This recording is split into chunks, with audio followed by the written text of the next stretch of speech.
White House release, published Tuesday, November 4, 2025, modifying reciprocal tariff rates consistent with the economic and trade arrangement between the United States and the People's Republic of China. The President has issued an order under his constitutional and legal authority, including the International Emergency Economic Powers Act and the Trade Act of 1974.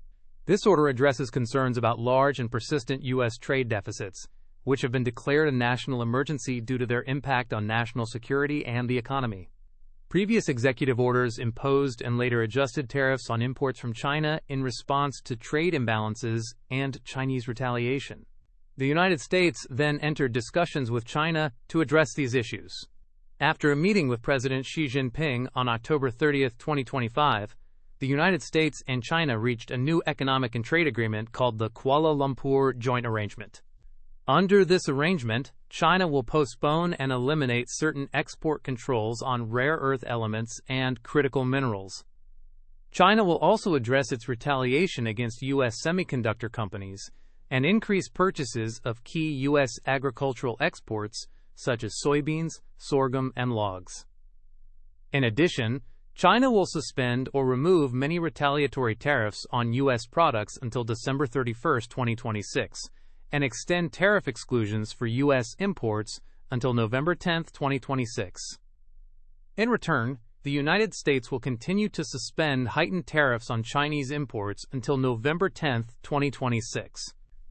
The President believes this arrangement will help fix non-reciprocal trade practices, reduce the U.S. trade deficit, strengthen the economy, and support national security by ensuring access to vital materials and supporting agriculture and manufacturing. The order directs that certain tariff provisions remain suspended until November 10, 2026. It also instructs key officials to monitor the situation, report on China's progress in meeting its commitments, and recommend further action if needed. If China fails to meet its obligations under the agreement, the President may modify this order. The President has directed the Secretary of the Treasury, the Secretary of Commerce, the Secretary of Homeland Security, and the United States Trade Representative to take all necessary actions to implement this order.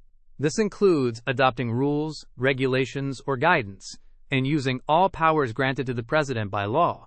These officials may also delegate these functions within their departments or agencies as needed. All executive departments and agencies must take appropriate steps within their authority to carry out this order. If any part of this order is found invalid, the rest of the order remains in effect. Nothing in this order changes the legal authority of any executive department or agency, or the functions of the Director of the Office of Management and Budget regarding budgetary, administrative, or legislative matters.